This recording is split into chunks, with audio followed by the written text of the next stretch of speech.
Well, the Aurora Tigers may have started a tad slowly this season, but they are rolling now, and they had another fantastic weekend. We'll get to that later on in the show. This is the OJ Today. Welcome, folks. I'm Alex Bashevansky, and we've got a jam-packed program today. Kingston Voyageurs head coach Taurine White joins me via Skype to chat about his squad's fantastic play so far.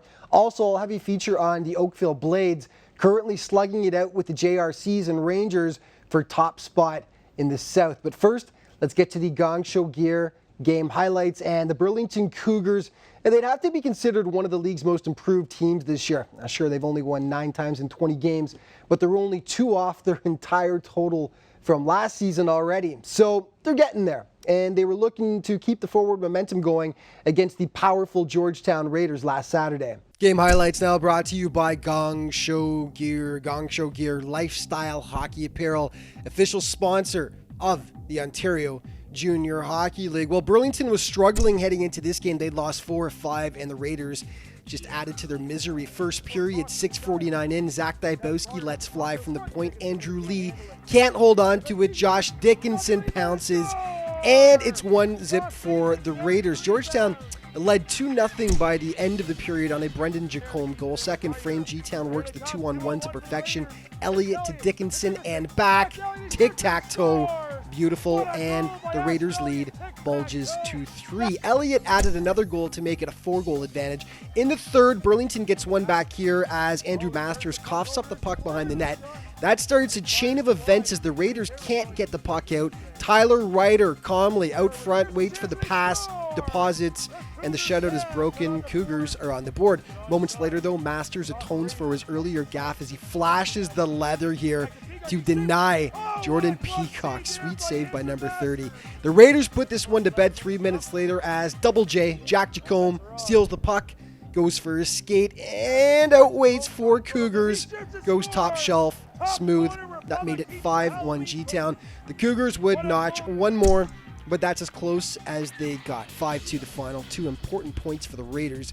A shot in the arm as they'd only won 2 of their previous 6. Okay, the Chargers were coming off a 7-1 spanking at the hands of St. Mike's. They were like a whole different team against the Rangers. First period, Daniel Pereira denied by Jeremy Lintner. Stefano Alonzi is there to clean up the garbage, and the Chargers draw first blood, up 1-0. It stayed that way until the second period.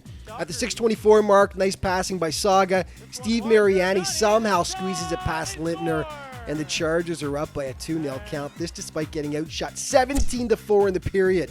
Third frame now, North York pressing hard, but Andrew Cipollone gets the flipper down to keep the puck out and the shutout intact. Missy would add an empty netter to make the final 3-0 over a suddenly struggling Ranger squad that has now lost 4 in a row after starting the season red hot. Okay, Stouffville heads up the road to take on a surging Tigers team that's won 6 in a row and has taken over first in the North. 3:14 in. Cats power play. James Thompson moves in off the point, rips it past Aaron Taylor to break the ice. One of 13 shots they had in the period. Second frame now. Stouffville draws even. Alex Brooks Potts gives up the big, fat, juicy, delicious rebound that Christopher Brill Morgan dines out on. We're all tied up at 1 apiece. But then it's Aurora clicking on the power play once again. Evan Kearns finds himself all alone at the side of the net. He makes no mistake. Tigers up 2-1. Back and forth we go. 7 minutes later, Spirit on the PP. Max Novik's point shot is redirected by Nathan Hudgen. And once again, they draw even. It stayed that way into the third. Then Alex Fermenton biding his time on the doorstep. The rebound pops right to him. He knocks that puppy home, and that was the game winner for the Tigers. 3-2 Aurora is your final. Heck of a game. The Cats outshoot Stouffville 33-25, and as mentioned, they've now won 6 contests in a row. Okay, some news about the Eastern Canada Cup. The rosters have been chosen. And November 16 to 18 in Cornwall is the event. Team Coffee, Team Howard Chuck, Nieuwendyk, Team Oates, legendary names, 80 players total. Head to ojhl.ca for the full rosters, but we can tell you Orangeville led with 7 players being chosen, followed by Cobourg, Trenton, Whitby, and Oakville, who had 6 taken. Okay, trivia time. And the question this week is, who was the Gong Show Gear goalie of the month for October? You have to keep watching the show. We give you the answer later on in the program. And of course, the prize is a good one. 2 tickets to a game at the 2015 World Junior A Challenge, taking place December 13th to 19th in Cobourg and Whitby. First person to email the correct answer to Isaac Westgate, which is iwestgate@theojhl.ca, wins that fantastic prize.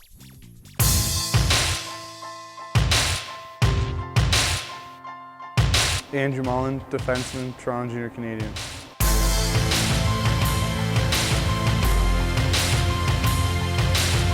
What I bring to the game is tough defensive zone, a good strong first pass, and getting shots through on the point. Shot for the point, scores!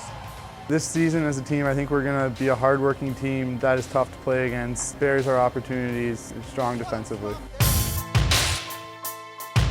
With my teammates at practice, I try and make sure that they all love being there, getting them to laugh, joking around. But I want to make sure that when we get on the ice and it's time to work, that we bring a good effort and get down to work. What I think about my teammates, I think of them as brothers. They're the most fun guys to be around, and they bring a great attitude to the rink every day.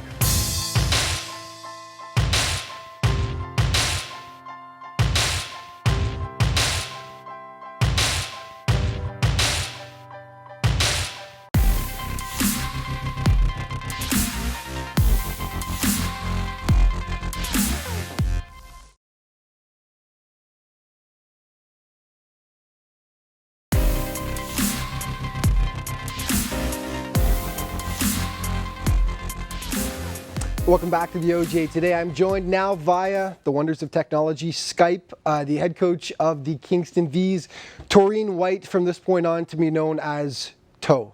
Much simpler. How's it going? I'm good. How are you, Alex? Good. Thanks so much for joining. It's been a great season so far for you guys.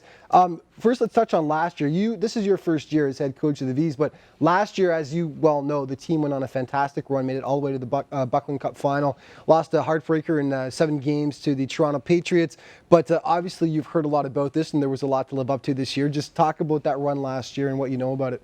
Yeah, I've got 4 returning players from that team last year. I've had a chance to talk to all 4 of them, and kind of a bittersweet for them. Obviously, they had a really, really good playoff run and just fell short in Game 7. But I think along with their experiences from last season, it's really helped us this year.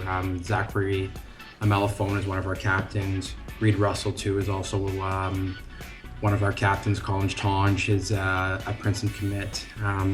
Those are players that are so much more mature now based on the experiences that they had gone through. So obviously being new and talking to Peter. Peter had won a championship almost about 10 years ago now, I believe, when he was assistant GM. This is a team, a community that breeds success, and so it's no different this year. The expectation was to be one of the top teams, and as I said, the leadership that we have this year and the veterans from last year's team are certainly holding everyone.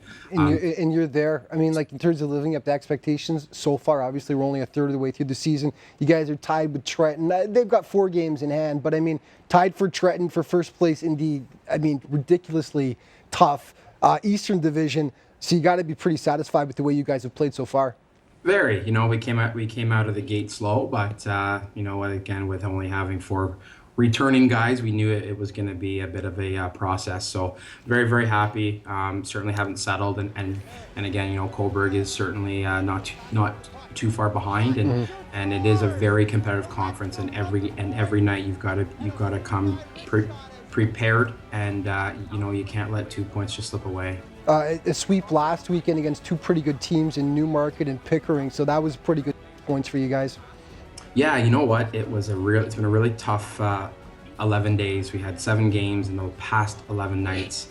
The boys were a little bit beat up, but you know what? We took 12 of the possible 14. So we have a really good room. The guys work very hard. As I said, it falls all the way down from leadership. It's just a really really good team, and I've been very proud of so far of the way that the guys have handled the really busy schedule.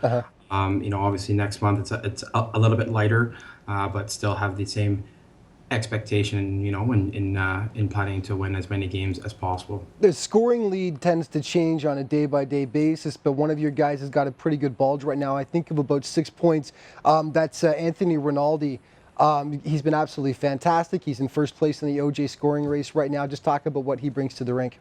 Yeah, Anthony. We got Anthony out of a trade this past summer. Just a bright young man, very intense, a great person on and off the ice. He's also one of our captains. Anthony has been great from the minute we met him. Very, very character kid. He'll probably be locked up with a school probably within the next month or so. But there's really no surprise as to why he is the leading scorer so far.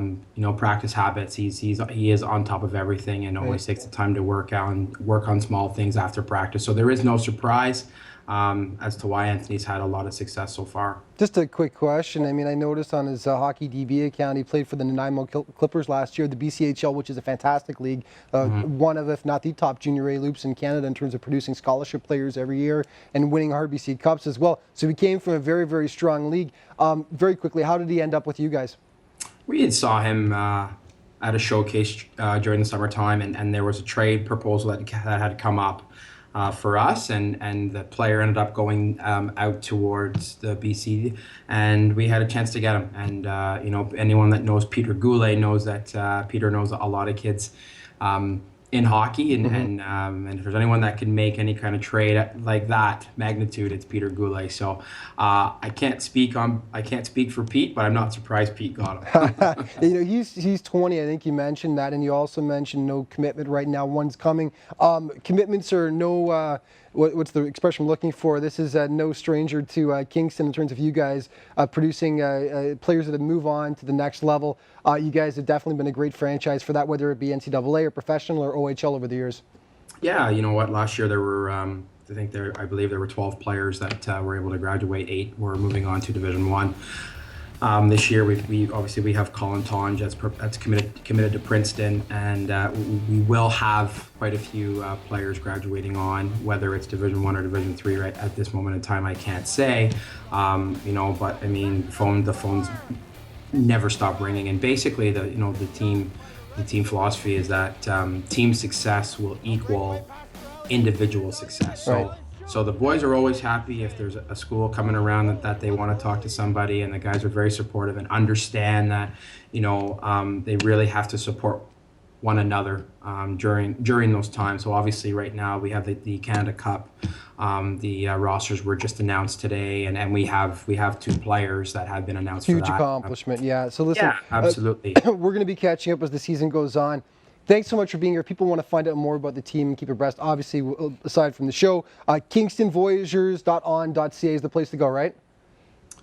That is correct. That is the website. Listen, thanks so much for being here, and good luck the rest of the season. We'll chat later. Thank you very much, Alex. Okay, OJTA returns in just a moment.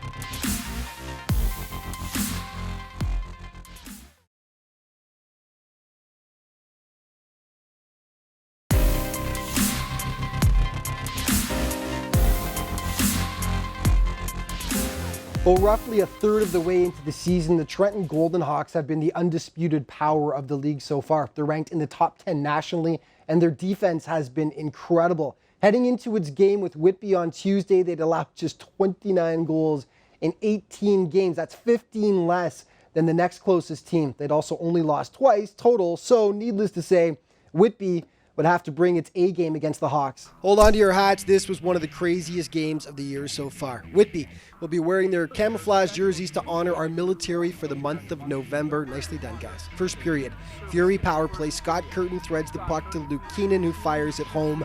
1-0 for Whitby. 4 minutes later, Ryan Taylor steals, hits Nick Corrick out front, and boom, Fury go up by a deuce. But then Trenton gets on the board. Hunter Fargy whips it at the net from a bad angle. It pays off in spades as it deflects in, and the Hawks cut the lead to 2-1. Still in the first, though, Brock Welsh with the Hail Mary pass to Scott Curtin. He goes 5-hole. 2 points for Curtin in the first period alone, 3-1 for the Fury. On to the second frame we go. Daniel Urbani replaces McIntosh, who gave up 3 goals on 10 shots.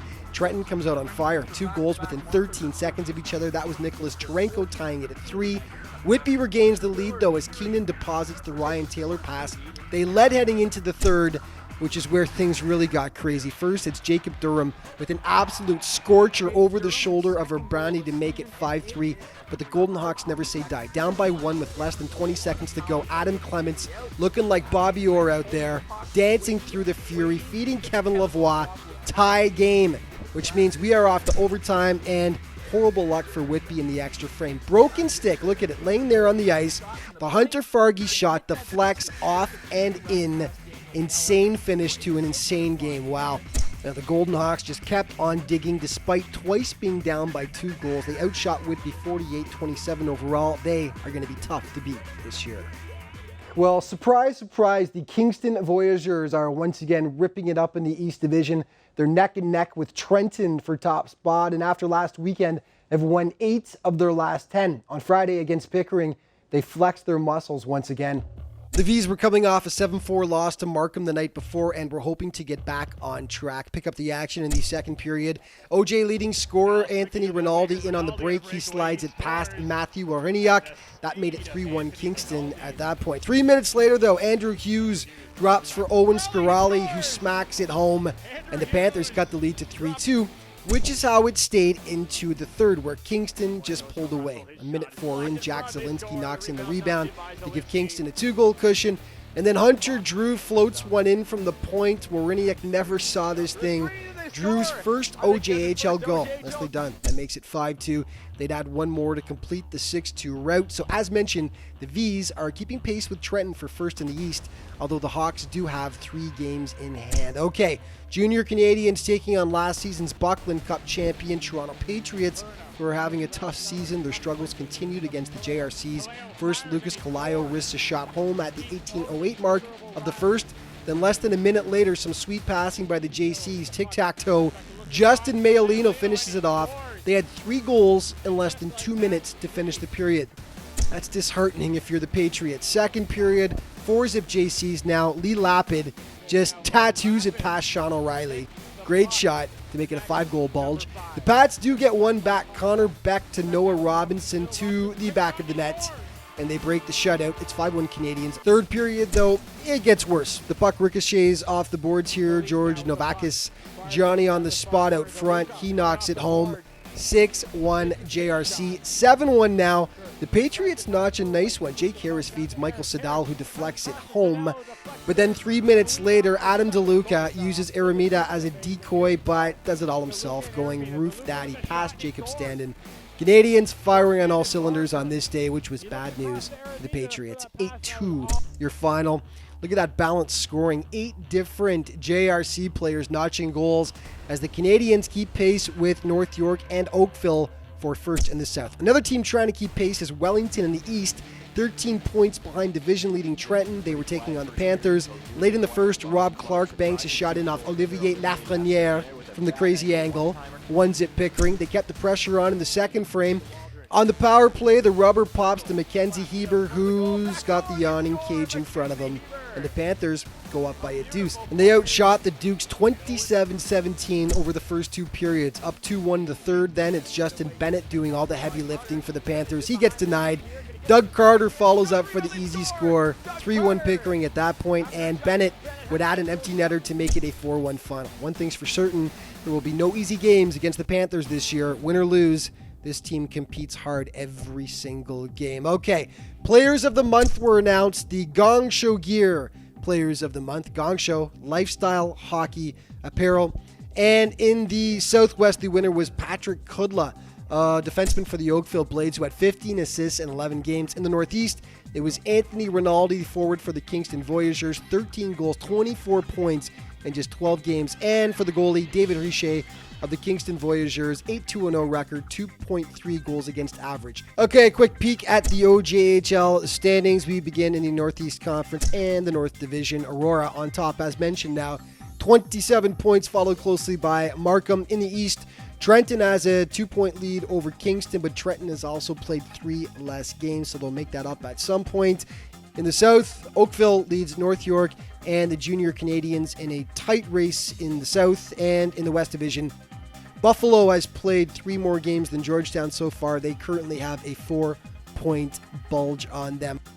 And a lot of exciting stuff to tell you about in our alumni update. Former Whitby Fury player Drew Shore was named AHL Player of the Month with Texas. He made his NHL debut with the Dallas Stars against the Leafs November 2nd. Curtis Hodgins of the Cobourg Cougars was named new head coach of the UOIT Ridgebacks, and he made his debut with the team. Lucas Brasini, formerly of the Hurricanes, named OHL Goaltender of the Month for October. He now plays with the Frontenacs.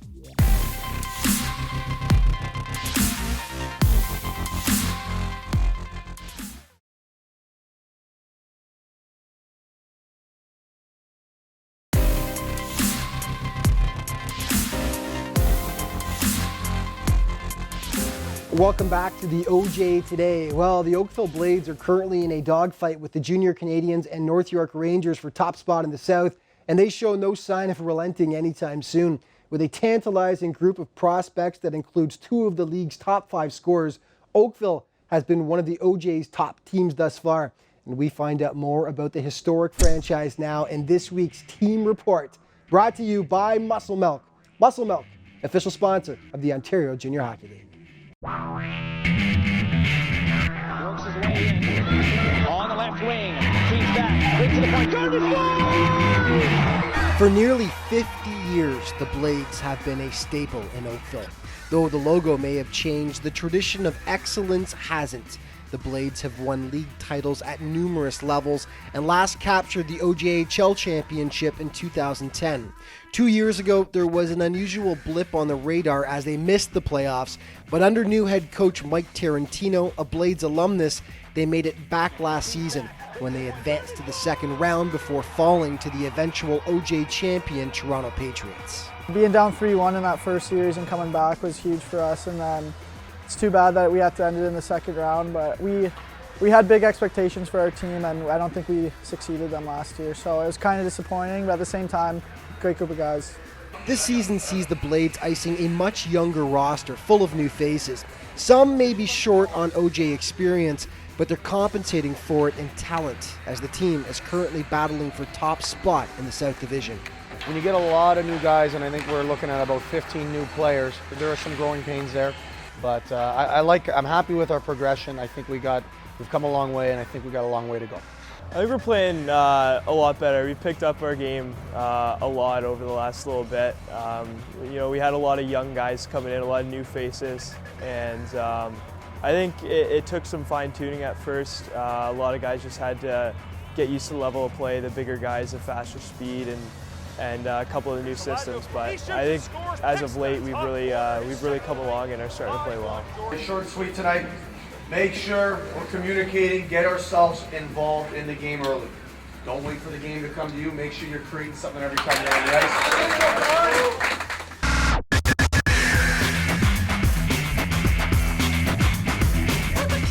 There's no question as to what this team's strength is. Well, one, our offense. We have a very, very good offensive core. We have to buy in a little bit more defensively and help our goalies a little more, but our offense is very good this year. But we still have some guys that haven't really produced that can produce, and I'm sure are going to break out. But offensively, we're definitely ahead of what we were last year. I don't really have any concerns about this team being able to put the puck in the net. Leading the charge offensively has been Christian Rajic, one of the league's top scorers thus far. He's such a smart player, and he's got a lot of grit too. I love playing with him. As soon as we started playing together, we had chemistry right away. And he's one of those guys who you can count on in a lot of situations. If you watch him, he's always given 110.